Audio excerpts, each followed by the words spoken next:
Good evening, good morning, good afternoon, global populations on the street. You know, hello, muggy face, typical. Start making a video and you can't get involved. I don't know. Get back on your door, stupid muggy. As I was saying,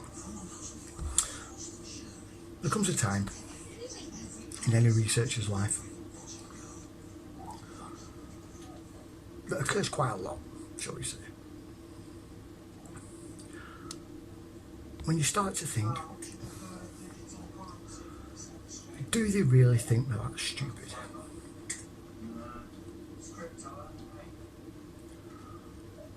Haven't they got it yet that we're not as stupid as they think we are? In fact, we're probably more clued up than they are. And then something happens like this. We're going to have to talk about Pfizer again.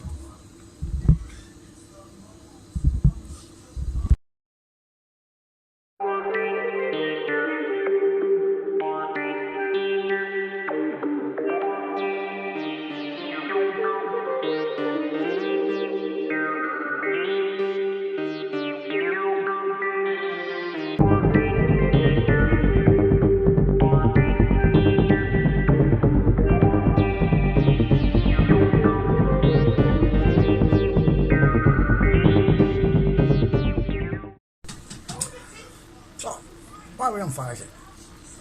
Well, for the first time in about 4 months, I think 5 months, the Freedom of Information request documents from Pfizer have actually been released in a format I can actually open and use and see. For about 4 or 5 months they've been in what is known as I forgot what it is. Basically a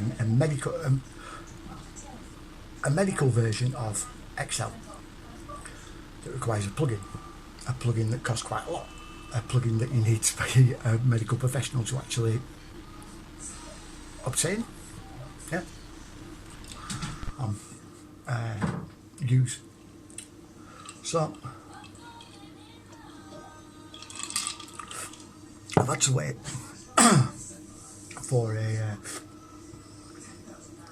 for a bunch of PDFs to come out,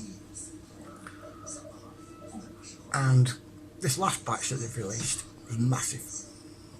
I'm still not all the way through it yet. I've actually sent out a request for some help with actually looking through them because there's an awful lot there, and toxicology isn't one of my strong points, and 90% of them are toxicology reports. So as I've been reading through them, I've been having to look up things and see what they are. And to be fair, some of it's quite straightforward. It's just the language, as always, that they use that complicates things. But I suppose it's the languages they use is probably better than saying that wibbly bit shouldn't look like that and should look like this, and the other bit that's next to that interacts with this way, and it causes that wibbly bit to look less wibbly. Yeah? Something like that.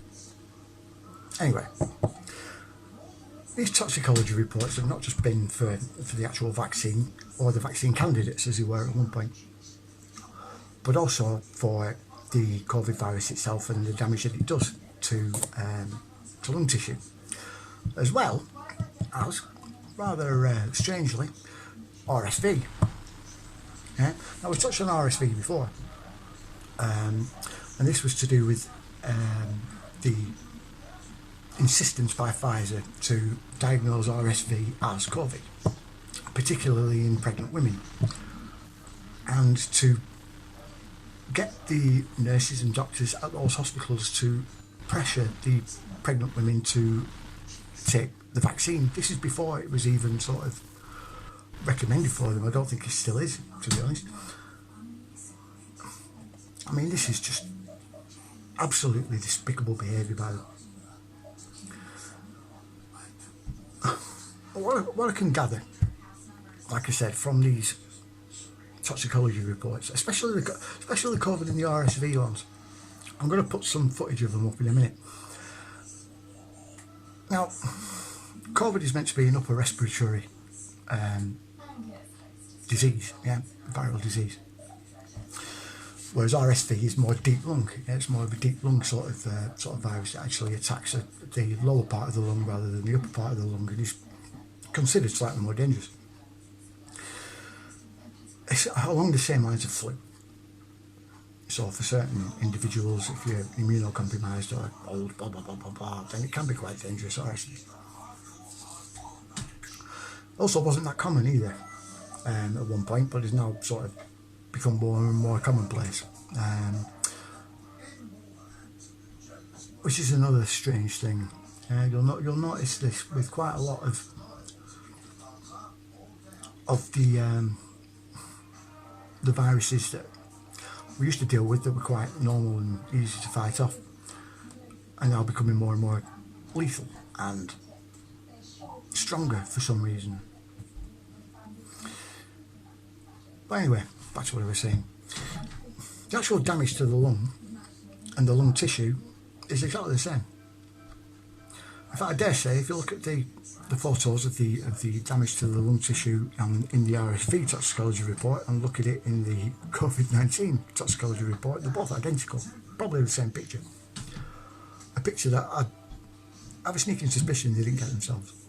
They probably got it off the internet and they didn't actually take it themselves. I doubt, to be honest, that they actually did any kind of toxicology reports, because the most surprising ones are the ones for the actual vaccines.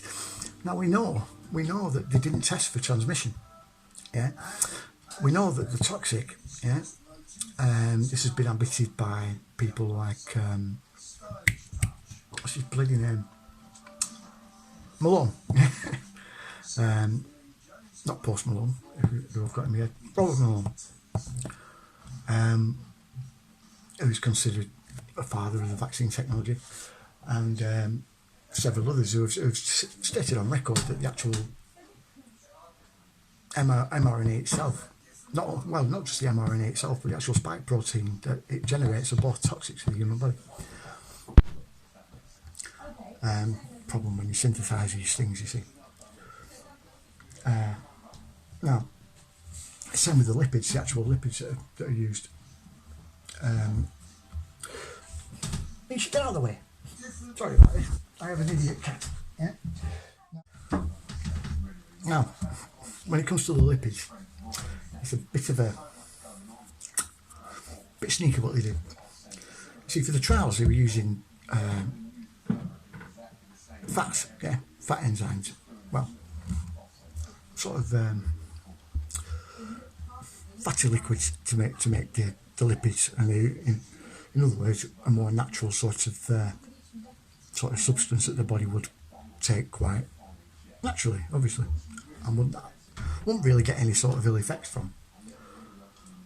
It's just what's inside them that they would.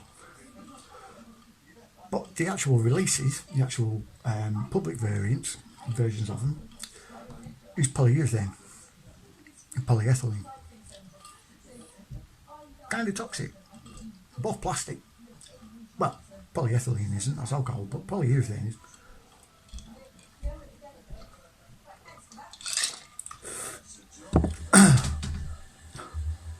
I sterilise it by microwaving it. A technique that my great uncle invented. Yeah, somebody don't know me there. My great uncle Arthur. Anyway, that's beside the point. So when you're reading through these toxicology reports, the ones that I've got through so far, it's quite surprising to hear them talking about transmission, infection, other things normally associated with transmission. That it's surprising for them being there, because they said that they didn't do any of that.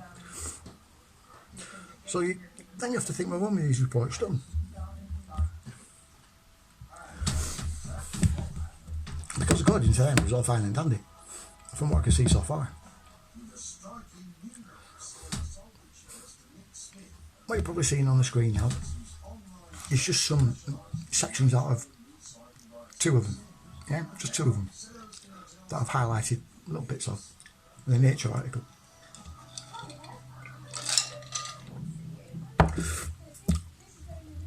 And you'll notice the positive outlook that they have towards these technologies that they're using, these injections. But they're working in the mice. Yeah, this is the 8 mice. Remember those famous 8 mice that they tested the booster on? This is those mice. There's also ferrets, during the first lot of tests, to determine which one they were going to use. 15 they tested them on.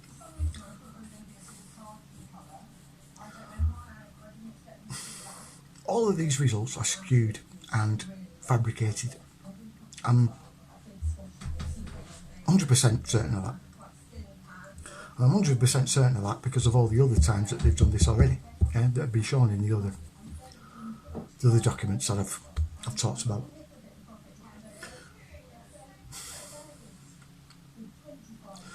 They also, interestingly as well, put in PDFs of the designs for the boxes and what will go on the outside and what will go on the inserts, which is another thing. I've always been a bit cautious and a bit sceptical with all the reports of the blank inserts that have been inside all the mRNA vaccines, because these are quite detailed.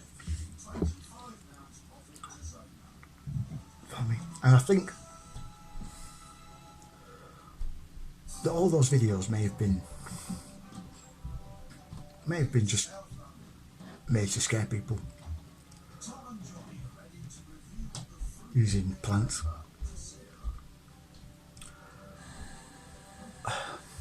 The anti-viral theory sort of mob side of things. Terrain theories.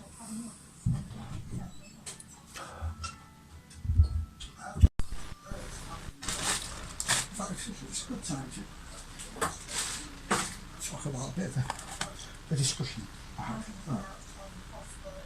It's a discussion, it was more of a one-sided heated argument. They were heated, I wasn't. And it was with someone who's obviously a firm proponent of terrain theory. And it was over. I won't believe this, I've just been studying talking for like 20 minutes. The bloody thing wasn't even recorded. Oh, idiot. Anyway, back to what I was saying. So, terrain theorist, argument. Well, more heated debate. He was heated, I wasn't. Talking about Robert Malone. Not about viruses though, which is not what I was trying to talk to this guy about. That's the pandemic treaty. He couldn't break free from that. He couldn't break free from that conditioning that because Malone was, in his view, the enemy, everything the guy said should be discounted. Obviously, the word, that dreaded word that seems to be bandied around so much now, it's like it's become like racist. It's pointless. It's lost its edge. Shill, that came out. And then of course, because I was trying to tell the guy that basically what he was saying was a load of bullshit and he needed to sort it out, get with the task at hand. He didn't really like it very much and decided he was going to try and force me into a debate, which would have been fine. So there's certain conditions at home that make it a little bit sort of impossible to just spontaneously do a debate over live chat. So when he said, well, we'll arrange a time whenever you want, I thought that's fair enough, that's quite reasonable. And I've not heard from him since, after I gave him a date and he said he couldn't do it. Anyway.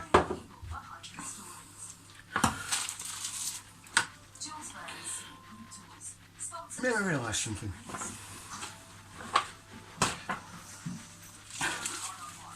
I've said this before, but we're not going to get anywhere if we keep making the same mistake over and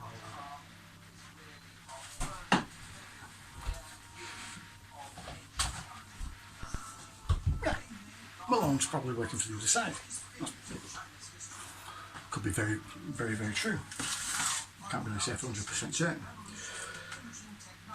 But what amazes me with most people is that they never think that people on their side that they probably trust, that they've followed for years and decades, are also part of the system. That the vast majority of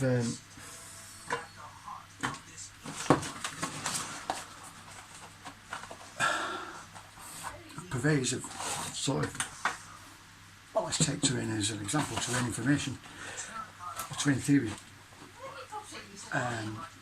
centric information, are also by and large paid by the system.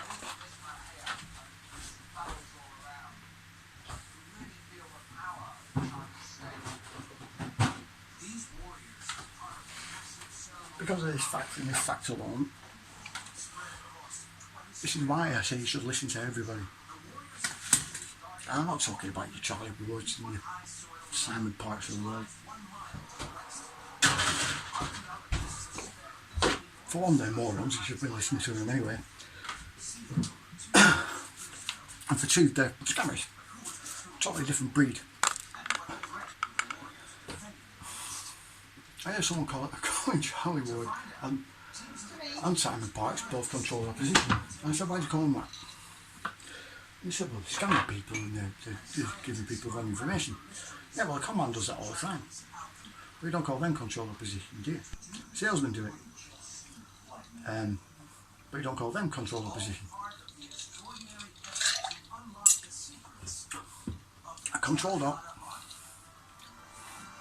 a planted agent, call them what you like, or extremely subtle in the methods, tell a great deal of truth,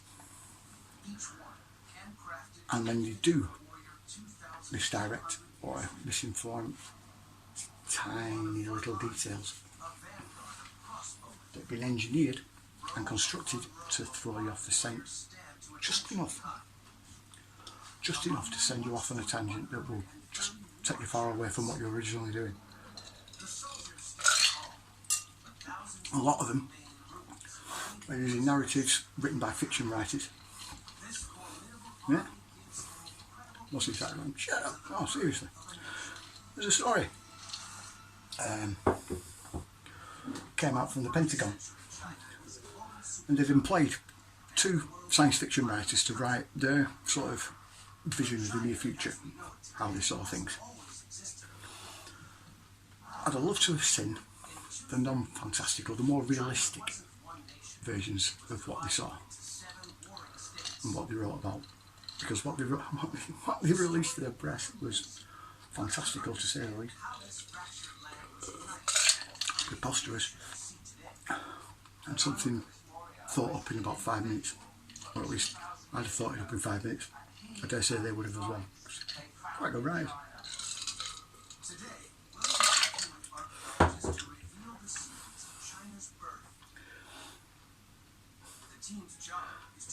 Now, this was something that I was trying to explain to this. I think it was a gentleman, I don't know, to be honest. I don't really want to turn around and say it was a bloke and it turns out to be a woman. A woman called Steve, maybe, I don't know. But they couldn't get their head around that.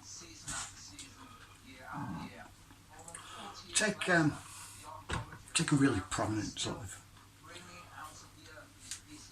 and very influential truth teller like Bill Cooper.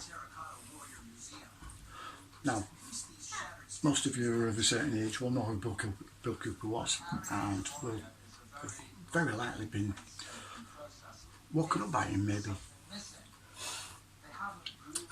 But for a lot of his early career, and through quite a lot of his later career, he was a control agent. He admitted it several times. But towards the end, like many of them do, grew disillusioned about what he was doing and why he was doing it. Which is why he started talking about other things than UFOs and wild government conspiracies, talking about actual, real issues, conspiracies, if you will. But the power structure, the structure around the intelligence infrastructure, everything. And this all led up to his prediction of 9/11, 8 months before it happened. That saw him killed 2 months after 9/11. He said exactly who would do it, knew roughly when, and he sold the world. Now, as soon as I said any of this to this guy, he was very unimpressed, very angry, calling me every name under the sun, and assuming that I was saying that Bill Cooper was a bad guy. I never said that. But the fact that he was a control agent is fact. Listen to his talks. Every time he said, at one point I was being handed information by the CIA, right?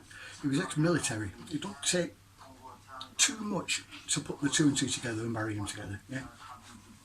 He worked in military intelligence, and when you work in that kind of field, you're always that kind of field.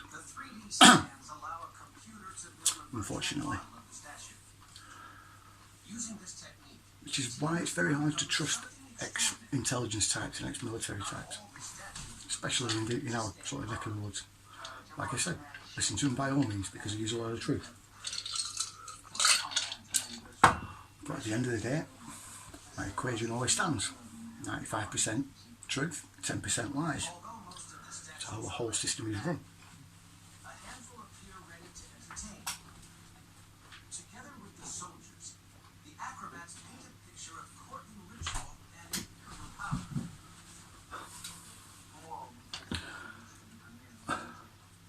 Especially the system in the West. To say it dwarfs all of this doesn't even come close. Most people just assume that it's specific to each country. CIA in America, NSA, DIA, GIA, DOE, yeah, Department of Energy, they're a good one to look into.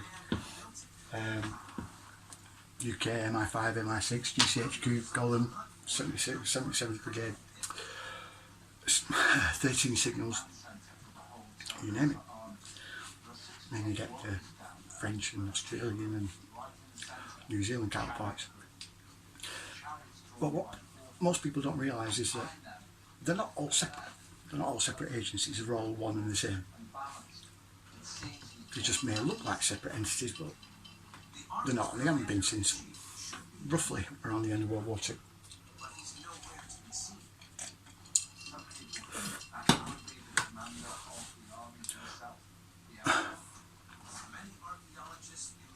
There's 5 main countries, yeah, called Five Eyes. A lot of you will know this already, yeah? Many of you won't. But it's something you need to start looking into. It's Five Eyes, yeah? Which is the US, UK, New Zealand, Australia, and Canada. This is all one agency, yeah? And it involves the sort of the intelligence agencies like the CIA and NSA, MI6, MI5, blah blah blah blah blah, all working as one. On top of that, you have Nine Eyes, which includes France, Sweden, Norway, and Finland. Yeah. Yeah. And then you have 14 Eyes on top of that, which involves more European nations. Essentially, all the EU countries, Britain, America, Canada, New Zealand and Australia are all one big, oh, Japan, sorry, are all one big sort of intelligence agency. All, this is going to be quite hard for some of you to grasp. All largely run by the EU. I bet some of you are saying, oh, it's CIA. No, yeah.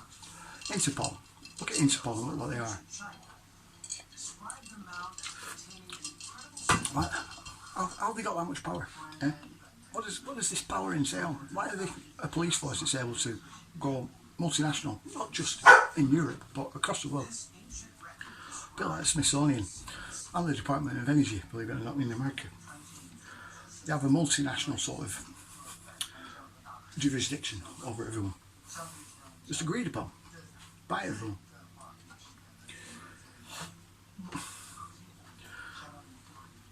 At one time the EU was going to be the replacement for America. Before Brexit and before Hillary lost, the EU was being set up as the next sort of fourth Reich, yeah, or fifth Reich, depending on which way you look at it. We're actually in a fourth Reich now, kind of. This would have come in after basically Hillary had won. She would have taken the US into war with America. This would be back in 2016. They would have had a massive fight with Russia and China. Britain would have still been in the EU. So the EU would have stayed out of it because they didn't have their own army at the time. And then once they were weakened by this massive war between them both, the EU was suddenly saying, look, we've got an army, our army, yeah, the British army, our intelligence services and everything else, if we were still in. This would have happened in 2020.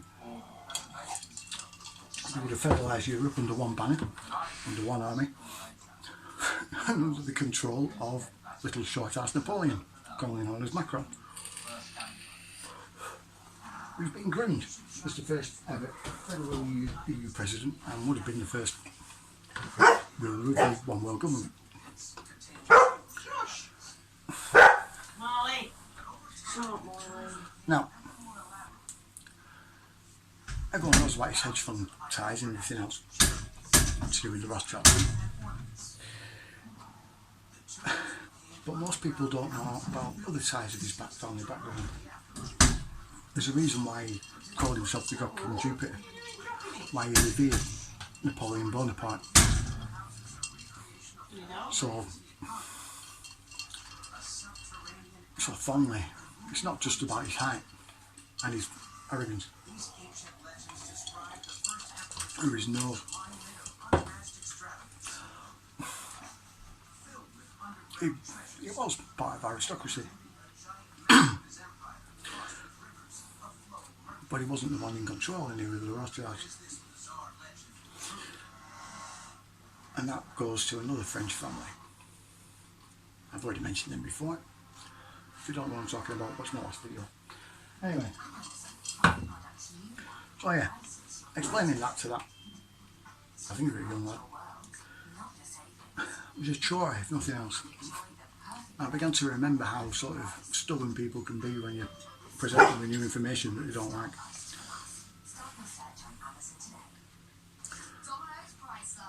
If you're watching, by the way, and you still want to have that debate, feel free. Just like I said, you'll have to be during the day. Weekends are a bit problematic.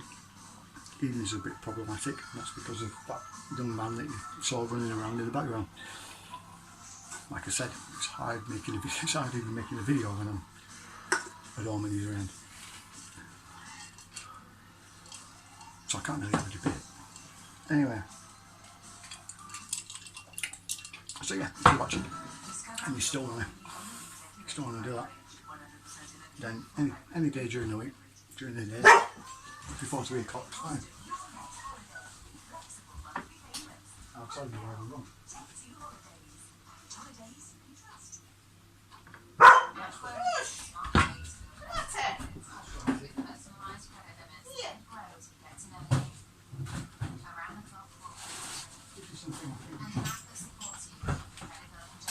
Maybe look at too.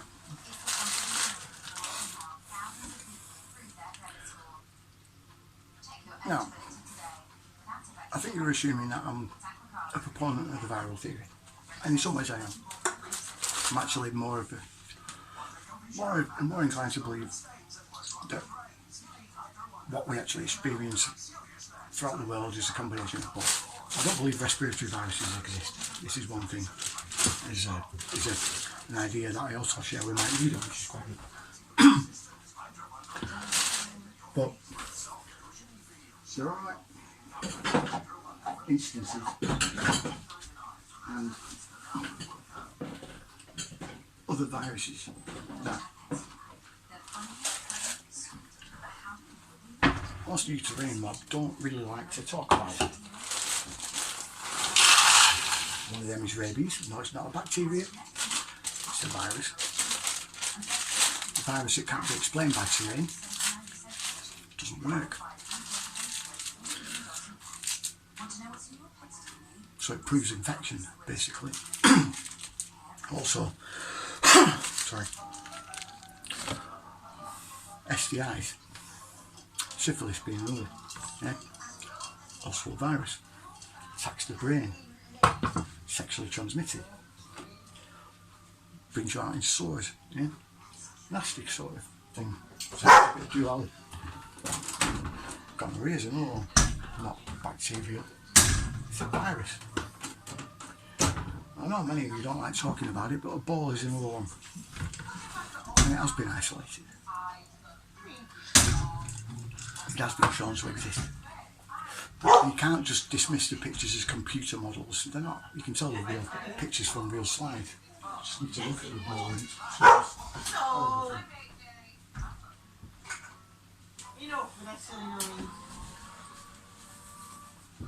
When it comes to whether they're engineered or not, that's that's an interesting point. Marburg being one, being another. None of those I've just mentioned are respiratory. And it's because the virus in and of itself won't last very long out in the air. Yeah, open air, it's just impossible.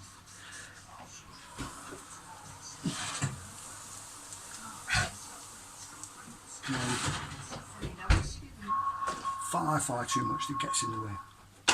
Mostly your mucal sort of your mucal system, which goes all the way through your nose, your throat, all the little sort of tubings that go all out through your cheeks, through your jaw and everything else. Yeah, all of that. Your whole face is basically full of tunnels all over the place. And all, not just your ears, right, your inner ears, but all of your face sort of is your balance system, and it's all full of liquid. When that gets infected, it causes it to thicken, and problems occur. Yeah? I once had an inner ear infection, right? A really bad one. I wasn't feeling ill, I just couldn't stand up. That's because it affects your balance, you see? It just makes you feel drunk without the hangover after. But all the fun of it, I suppose. Anyway. So yeah, there's too much getting in the way. Yeah. Let's say for a respiratory virus to be a thing, passing it over through blood, yeah, the body fluids, yeah, like saliva, pus, you know, yeah, juicy bits, all that. Yeah, that's definitely a thing.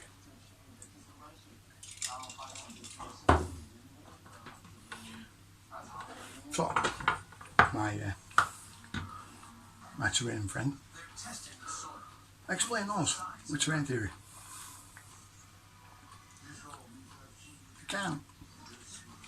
You can't. And the reason why you can't is because it can be passed on in a completely different environment, completely randomly, like completely healthy person, yeah, can suddenly go like that with rabies. Very hard to fight off. It can really fuck you up. Ebola as well. Alright, yes, largely African countries. But these African countries are wildly different from nation to nation where this has appeared. Yeah. STI is exactly the same. Yeah. You can't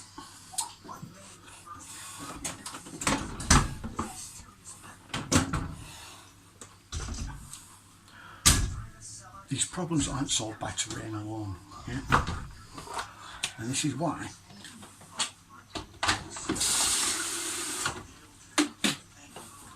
people pushing just terrain, I feel, are likely embedded to do that. What? No, we're not interrupting by Mr. Sponsor. See, this is what I mean. Anyway, so you can't explain it just by terrain alone. And people like Amanda Vollmer or Stefan Lenker, or incidentally, right, this is another thing, people like to sort of tout Lenker as a reliable source, a bastion of terrain theory. Someone that should be taken very seriously. And yeah, he's got some interesting ideas, but he lost that court case. Yeah? They did prove measles. Measles ain't respiratory. These two again, are looking at right? you. Yeah. He was ordered to pay that bet, yeah? To pay the money that you bet on it. No one tells you this, yeah? Oh, they come up with some convoluted bullshit story. Read the court transcript, yeah?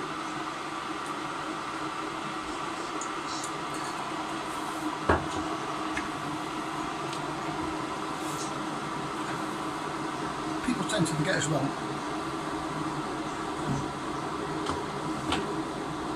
Pasteur and Dechamps, yeah, worked together for a very long time before they parted ways with their separate ideas. This sort of division of ideas, yeah, that sort of run concurrent with each other is an old tactic, older than even them. And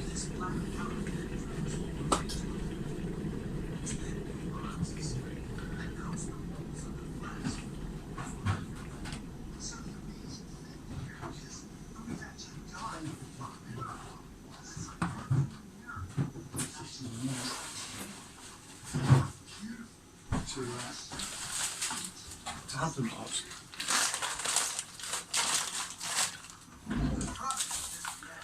And also because they realised how much money they can make from vaccines. This was Why does he keep coming back again? What? Why does he keep back up again? Oh, is it? Okay. Anyway, like I said, during the pandemic, 1918 pandemic, not this last one. I should know then.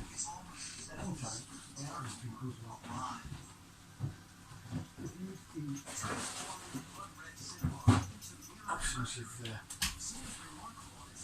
of any sort of flu virus has been the reason why the whole Spanish flu was fake. Number one, it wasn't Spanish. Yeah, that should be the first sort of thing you should realise. Yeah, like they came from China. Number two, yes, it disappeared about 1922. Thought never to be seen again, and was mistakenly called a flu from that point on. And then some bright spark in 2007 realised that there was a lot of World War I soldiers that were buried in Alaska and frozen, yeah, in their graves. Just like Captain America. All these soldiers died from Spanish flu. So they thought they'd check, see if they could find some of it, and they did. They realised, one, it's not a flu, it's got more in common with the coronavirus, and two, it's not a coronavirus either. They didn't have a clue what it was. It's the only respiratory virus that needs a biosafety level 4 sort of lab to hold it. Yeah? You have to create its own subcategory. Pandemic flu. It's the only one of its kind. What? I'm not talking about that guy, no. Yeah, well, it's the only one of its kind. There's only 10 viruses that need a level 4 biolab. And amazingly, Ebola isn't one of them. Yeah, it only needs 10, but there's only 10. But Spanish flu is. And this was something that people like Peter Dallett and Anthony Fauci sort of chomped at the bit to do tests on, getting a function test. At the same labs where in I think 2011, 2012 there was a meningitis virus and a couple of other ones that leaked from one of the labs where they were actually doing these experiments on the Spanish flu. And the knowledge of that flu being there sort of made everyone simply take notice, and that's why it got banned in 2014 in America, and then Trump reinstated, well, lifted that ban. But Fauci had already sent it across to Wuhan in China. Another thing, this is another thing as well, which is amazing. What? Oh yeah, that guy did. 2019, there were a Chinese virologist that got, I think it was LAX in the US. He was stopped by TSA agents with 6 vials in his pocket, right? Each of them with a different virus in it. Yeah? One was Marburg, one was Ebola, one was Spanish flu, the other one was what this there was SARS-CoV-2, COVID.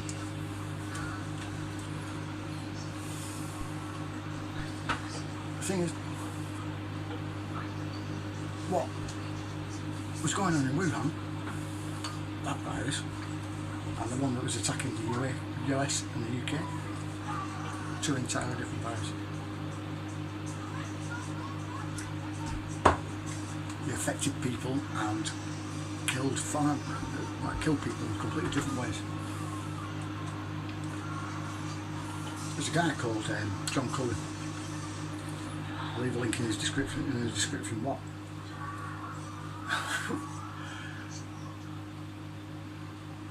And he's of the mind that what was released in the US and UK was like the pandemic fear, an engineered variant of it, and the only thing that stopped many people dying from it was the fact that lots of our parents, like grandparents and possibly even parents, were immune to it already and passed it on to us. Yeah?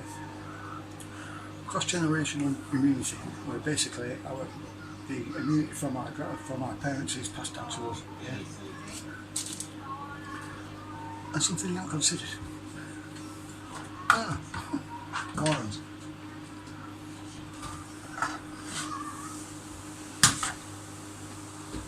You can't love these guys, really. They're anything if not stupid. Very.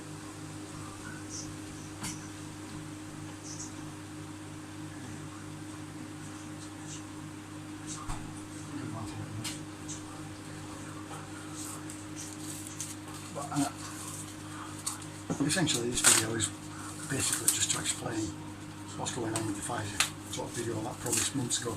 What? Yeah, alright. So Fisher, Yeah. the man who tells the truth. Yeah. I got that picture of you. You did, yeah. In fact, I'll pull that up again in a minute. But, like I said, I felt I needed to explain why that video's still not been done yet, and this is because I need some help with it. So, any of you that want to give me a hand, that are also on Telegram, feel free. Just tell me you want to do it. Because this, that last drop, there was 100 documents in enough, and all of them are some like 30-40 page PDFs of some reports, and all of them are toxicology reports. There are quite a few of the insert ones, but there's so many of them tox reports left that it's slowed away. Anyway, like I said, fancied enough. So, like, share, subscribe, you know the drill. I'll see you later. Dad! They can't win because of it all said in my other metaphysical work. Evil contains within it the seeds of its own destruction. And one really needs to meditate on that deeply and also see it applied in your own life, with the tossers that surround us and all the other evil injustices that are done, even in, in plain view. Watch that experience. Watch what happens to a person that becomes, who's evil and ruthless and negative. Just observe it. And you'll notice that this is in fact the case. And it's certainly the case up the fractal. Evil contains within it the seed of its own destruction. The moment that you take that kind of anti-human negative stance, you're just waving a red flag that nature will come and get me, which is exactly what's happening now. It's called the age of revealing and the age of awakening. All the message that somebody like me can give is, can you please get into the spirit of that? Because it's happening anyway. And you can either get into sync with it, or you can just sit there and be smashed when, the river takes a turn. Your ego boat, right, will be smashed. Can you let go of the shores, like the Hopi prophecy says? Can you let go of the oars and go with that flow? Because it's a very dynamic flow, and it will handle it. What happens with us is that we think, oh my God, what's little old me going to do? It's really difficult, and then it becomes like you're suddenly taking it personally, as if your ego is going to be able to run out there like in the old days, grab a sword and do something about it. We have no capacity in that realm. It's a mixture between tremendous responsibility and self-awareness of it, but at the same time the ability to, as Neil was saying, go yin. Let go and let the higher force guide you, because without that guidance, you're pottering around. It's like a kid with a giant sword, playing games. A higher form of guidance and a higher form of strategy takes care of this. It doesn't mean abnegate your responsibility, but it means try to always remain with your head in the clouds but your feet on the ground. This is both a physical war, but it's also a psychic one. And the guidance that comes to you is the most important thing, and it will show you where to go and what to do about it. And that kind of particular guidance I'm talking about is not the same kind of sorcery that the Black Lodge has. They have high intelligence, and they have tremendous human knowledge about us on the most fundamental levels. But they lack that connection to the higher intelligence. And that's their ultimate downfall, together with what I said about evil having the seeds of destruction within it. You choose that road, and you will be terminal. You choose the organic, living, feminine, flow of the cow, and no matter what tyrannies exist in the world, no matter how things get bleak, even if things get 10 times as bleak as they are now, worse, like a prison planet, really and truly, as long as you're with that flow, you're in your center, and it doesn't matter, you see. So it's all about where you are, and they can't inhabit that place, which is why they want dominion, right, over the world. If you can't rise yourself, what's the next best thing? Push everybody down. You're actually remaining exactly where you are, but you've done a good job, like the teachers and bosses we have to deal with every day. They're going to, push you down, and then they feel mighty high. Well, that's what the Bushes and Obamas and the Stalins and all do. They cannot rise themselves, and we have to understand this. They're static spiritually. And the moment that you start doing your spiritual homework, the moment that you do your spiritual homework, you are then on the road to victory.